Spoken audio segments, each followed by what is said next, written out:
welcome to JSM. In this lecture, we are going to discuss one of the most important and fundamental concept. This is very important. We know that some D block and F block elements, they have the abnormal electronic configurations, right? So what is the exact reason that we are going to discuss in this lecture? Very important. So here, for example, we know this one very well. Chromium and copper in the 3D series elements, if we consider, they have the abnormal electronic configuration, right? What is the assumed electronic configuration? Argon 4s2 3d4. Here argon 4s2 3d9. So this is the assumed or expected electronic configuration, but the actual electronic configuration is argon 4s1 3d5, and here for copper argon 4s1 3d10, right? Okay, so we are expecting this one according to the fundamental rules to write the electronic configuration, right? But actually they are exhibiting these electronic configuration. This is for chromium and this is for the copper. What is the reason? Okay, so two reasons. That first one is symmetrical distribution. Okay, symmetrical distribution of electrons. Symmetrical distribution of electrons is the first reason. Another reason is that exchange energy. Okay, exchange energy. So these are the two reasons that why these elements, they exhibit the abnormal electronic configuration that we discuss in detail. Okay, now let us see the first reason. Okay, so just now we discussed that half filled and completely filled subshells are stable due to two reasons. One is the symmetrical distribution of electrons, another one is exchange energy. Okay, so first here see, this is for P subshell P3, for D subshell D5 and F subshell F7. These are the half filled configurations, right? Okay, and P6, D10 and F14, these are the completely filled configurations for the subshells. Okay, P subshell, D subshell and F subshell.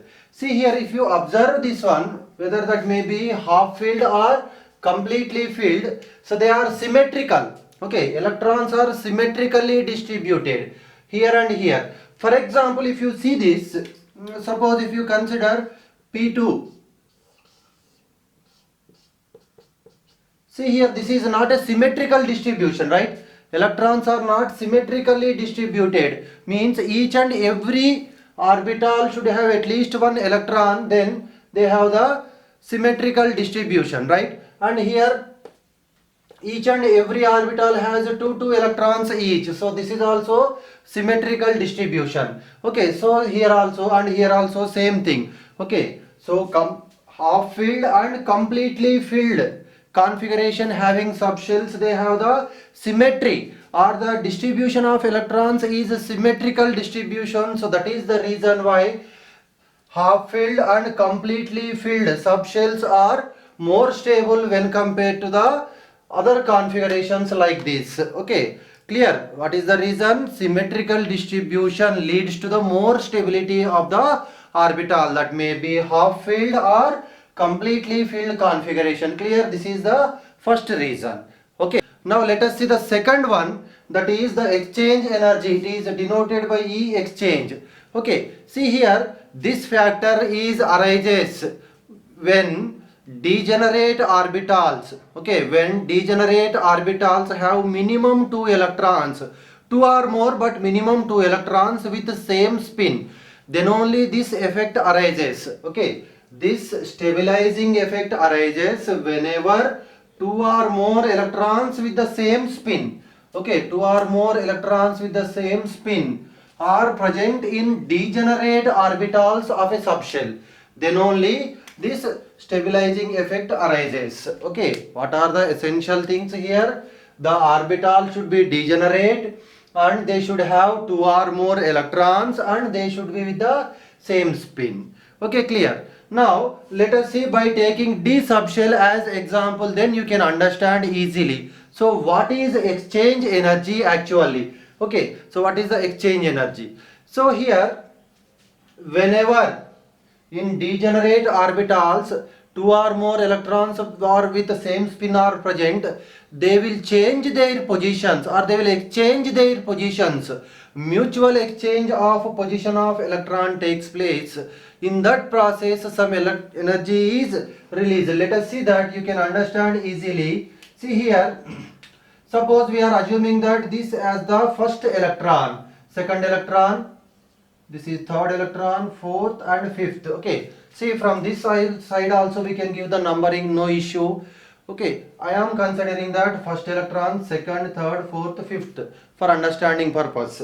Okay, so now here what happens, this first electron can exchange its position with the second electron. Okay, so this will come here and it will come here. During this process what happens, some energy is released, that is called as exchange energy. Okay, in the same manner this first electron can exchange its position with the third electron also, and it can exchange its position with the fourth electron also, and it can exchange its position with the fifth electron also. See, total how many exchanges are possible here?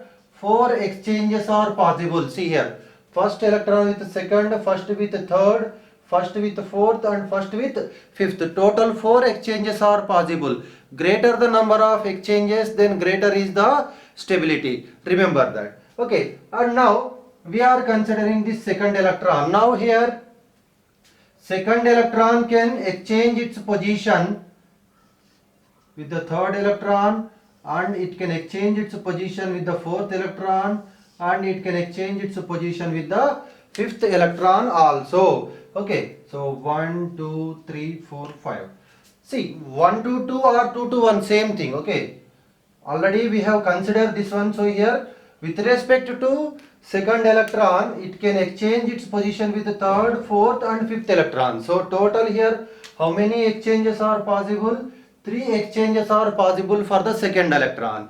Okay, if we consider the third electron, see here, this third electron can exchange its position with the fourth electron, and also it can exchange its position with the fifth electron. Okay, see again 1, 3 or 3, 2 already we discussed. See here 1, 2, 3. Okay, and here 2, 2, 3. This exchanges already we considered, so that's why 2 to 1 or 3 to 2, they all are identical. So here only we are considering 3 to 4 and 3 to 5. Total how many exchanges are possible here? 2 exchanges are possible for the third electron. Okay, and if you consider this one, fourth, 1, 2, 3, 4, 5. See here, for fourth electron, only one exchange is possible, that is with the fifth electron. So total here, how many exchanges are possible for the fourth electron? Only one. Okay, clear? So like this, if we start from here, okay, same story. Clear? So remember that one thing here important is that the electrons must be with the same spin, then only they can exchange their positions. Electrons with opposite spin, they cannot exchange their positions. Clear? So like this, in the same manner in P subshell also exchanges are possible, and in the F subshell also exchanges are possible. Okay, in S orbital only one orbital is there, so that's why there is no exchange concept. Okay, clear? So now here, see here we have a formula to calculate how many exchanges are possible for a particular arrangement of electrons. Okay, see here number of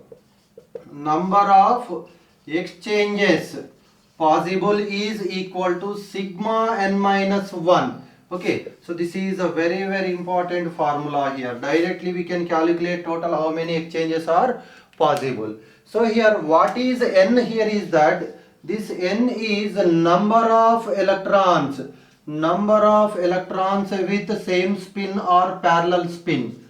Number of electrons having same spin or parallel spin. For example, for this distribution only, let us calculate how many exchanges are possible by using this formula. Okay, see for this one we are going to calculate n is how much. See 1, 2, 3, 4, 5. 5 electrons are there with the parallel spin. So that's why sigma 5 minus 1, that is equal to sigma 4, that is 4 plus 3 plus 2 plus 1. So that is equal to how much? 10. So total 10 exchanges are possible in a d subshell if 5 electrons with the same spin are present. See, 4 plus 3, 7 plus 2, 9 plus 1, 10. So total 10 exchanges are possible. So without writing like this, by using direct formula also we can calculate.